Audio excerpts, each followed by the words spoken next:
À chaque projection, c'est un documentaire qui séduit son public. Le Dernier Refuge, sorti au mois de mars de cette année, eh bien, il a déjà reçu 7 prix internationaux.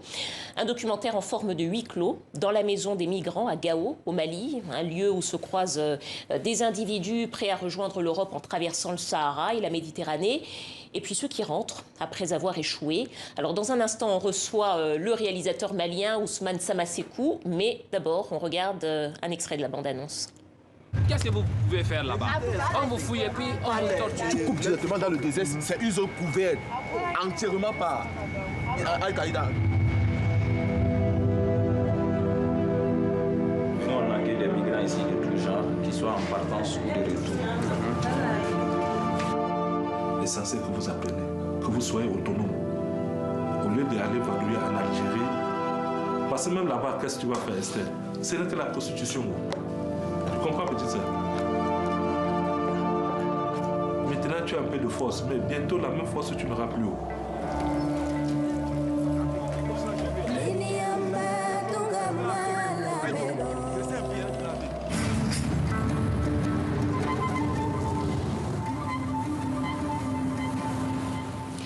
Ousmane Samasekou, bonsoir, bienvenue au Journal Afrique.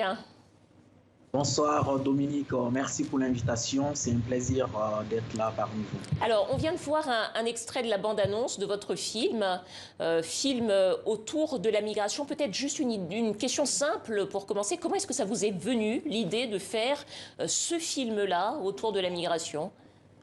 Alors, après mon dernier long, j'ai voulu travailler en fait sur le sujet de l'immigration parce qu'il y a 32 ans de cela, j'ai mon grand-oncle, l'aîné en fait de la famille, qui a décidé de partir. Et il y a 32 ans, qu'on attend de ses nouvelles, on ne sait pas qu'est-ce qu'il est devenu, est-ce qu'il est vivant, est-ce qu'il est mort. Et la question qui reste dans nos têtes, c'est pourquoi il ne donne pas de nouvelles si tout va bien. Donc 32 ans que ma grand-mère nous raconte son histoire, tel un héros qui est parti pour chercher le bonheur de la famille. Et ça fait 32 ans que ses enfants, sa femme attendent son retour en fait. Donc toutes ces questions m'ont poussé à vouloir interroger la mémoire en fait de ma grand-mère défunte. Donc c'est ainsi qu'a germé en fait l'idée de travailler sur le sujet de l'immigration. L'idée de ce film documentaire. C'est un documentaire dans lequel vous donnez une autre image en réalité des migrants, pas seulement des gens qui fuient la misère, mais finalement aussi des aventuriers qui rêvent d'un ailleurs. Selon vous, est-ce qu'on a besoin, est-ce que vous diriez qu'on a besoin de changer de regard sur ces hommes et sur ces femmes qui tentent l'aventure de l'immigration ? Absolument, absolument. Je pense que c'est ce qui fait la force de cette nouvelle génération de cinéastes africains, c'est de pouvoir porter un regard africain aussi aux différentes productions qu'on fait.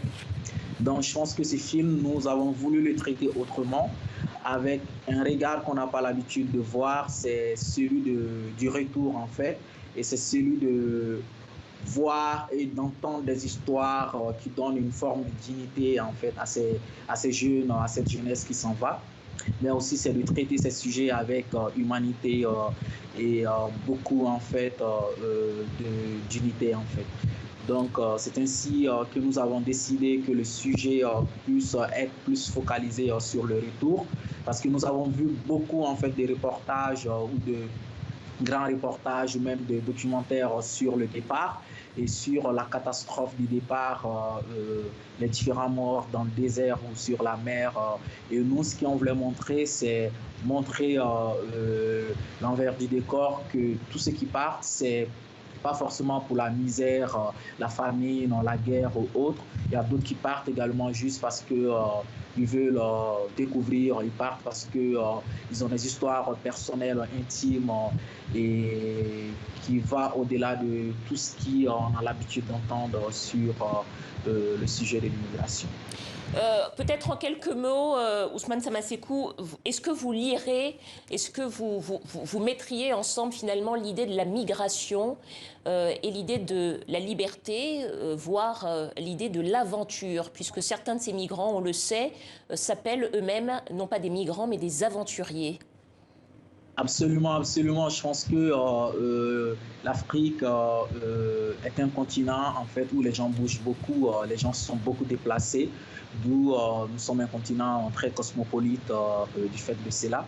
Et je pense que les gens ont besoin de bouger en fait, quel que soit ce qui se passe, et que le fait qu'ils bougent n'est pas forcément rattaché à un besoin économique ou un besoin nécessiteux.